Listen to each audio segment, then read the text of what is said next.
दिल्ली में एक बिहारी की हत्या इसलिए कर दी जाती है कि वो बिहार का है। उसी दिन यानी 26 अप्रैल को एक और बिहारी की हत्या होती है और वो बरेली रेलवे स्टेशन से ट्रेन पकड़े हुए रहते हैं। मौलाना तौकीर राजा किशनगंज के ठाकुरगंज के रहने वाले रहते हैं और वो अपने घर आ रहे होते हैं। उनके साथ ट्रेन में बदतमीजी होती है और ट्रेन से उन्हें फेंक दिया जाता है।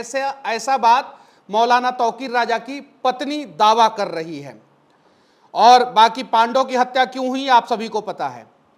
बिहारी के साथ किस प्रकार से भेदभाव किया जाता है वो मैं आप लोगों को बताना चाहता हूं। 2015 में उत्तर प्रदेश में अखलाक हत्याकांड आप लोगों को पता होगा। अखलाक के साथ मॉब लिंचिंग हुई थी।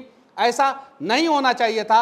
अखिलेश सरकार ने उस समय अखलाक के परिवार को 45 लाख रुपया दिया और नोएडा में 4 फ्लैट दिया। उसके बाद से 2023 में राजस्थान में एक और हत्या होती है कन्हैयालाल की और उस समय राजस्थान गवर्नमेंट 50 लाख रुपया देता है और कन्हैयालाल के दोनों बच्चे को सरकारी नौकरी देता है। अखलाक मुस्लिम थे, कन्हैयालाल हिंदू थे। अखलाक यूपी के थे, कन्हैयालाल राजस्थान के थे।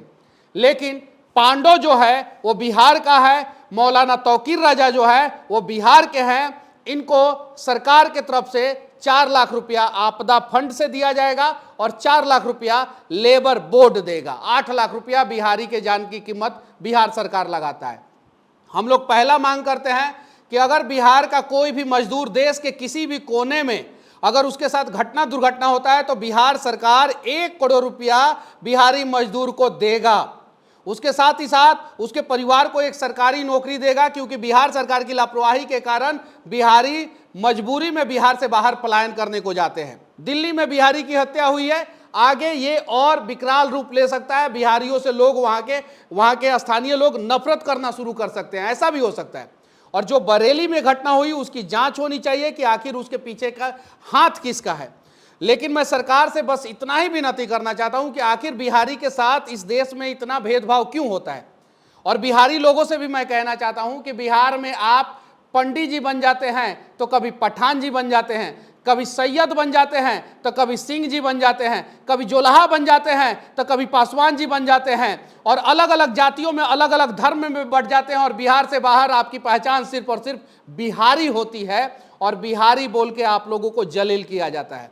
बिहार की उन तमाम माओं से भी मैं कहना चाहता हूं जो लोग नीतीश कुमार जी से 10-10 हजार रुपया लेके वोट दिए हैं, क्या आप एक बिहारी पुत्र को पैदा किए हैं तो उनकी रक्षा की जिम्मेवारी कौन लेगा।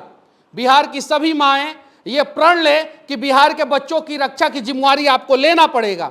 बिहार की सभी बहनों से मैं विनती करना चाहता हूं जो बिहारी के कलाई पर राखी बांधती हैं, उन सभी बहनों से मैं कहना चाहता हूं कि आप अपने भाइयों की रक्षा कीजिए, सुरक्षा कीजिए।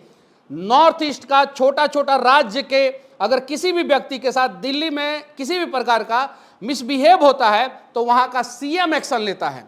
हमारे बिहार के सीएम क्या एक्शन लिए, उन्हें लेना चाहिए। और कम से कम पांडव के परिवार वालों से मिलके, पांडव हिंदू है उसके परिवार को 1 करोड़ रुपया मुआवजा मिलना चाहिए। और मौलाना तौकीर राजा मुस्लिम है, किशनगंज के हैं, उनके भी परिवार वालों को 1 करोड़ रुपया मुआवजा मिलना चाहिए और एक सरकारी नौकरी मिलना चाहिए। साथ ही साथ 40 सांसद है बिहार के, 40 में से 40 सांसद दिल्ली रहते हैं, उनको आवास दिया गया है और उसके बावजूद उनमें से किसी को हिम्मत नहीं हुआ कि पांडव के परिवार से जाके मिले, पांडव कुमार के परिवार से जाके मिले जो खगड़िया के रहने वाले हैं। उसके अलावा हमारे राज्यसभा सदस्य और 8 मंत्री हैं हमारे बिहार के, और 8 मंत्री में से 8 मंत्री कभी कोई झटका चिकन सेंटर का उद्घाटन करता है और कभी कोई सांप्रदायिक बातें करता है और कभी कोई कहता है कि मर गया तो मर गया है। इसमें कौन सी बड़ी बात है, जरा ये सोचिए। तो कहीं नहीं तो कहीं इन लोगों ने बिहारी का जान का कीमत यहीं लगाया है। तो मर गया तो मर गया, 8 लाख रुपया दे देंगे और जिंदा रहा तो उसे मजबूर कर देंगे बिहार से बाहर जाके पलायन करने के लिए।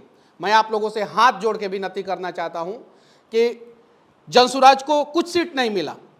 जो जनसुराज की स्थिति है वही बिहारियों की स्थिति है।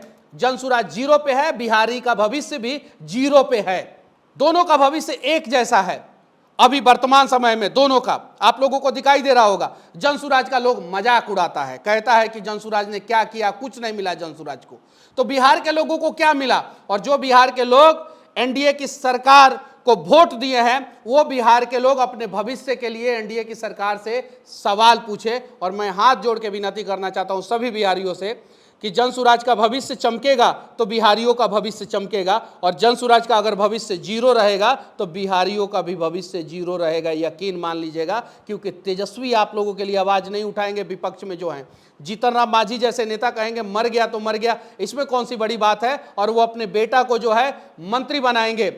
नीतीश कुमार जी परिवारवाद के खिलाफ लड़ते लड़ते अपने बेटा को अब प्रायश्चित यात्रा पे निकाल चुके हैं, और उनका बेटा अब प्रायश्चित यात्रा बिहार के वाल्मीकि नगर से शुरू करने वाले हैं, जो वाल्मीकि नगर की धरती पे लौह कुश पैदा हुए थे और जिन्होंने श्री राम जी का अश्वमेध यज्ञ का घोड़ा रोका था, वहां से अब नीतीश कुमार जी के बेटा प्रायश्चित यात्रा शुरू कर रहे हैं।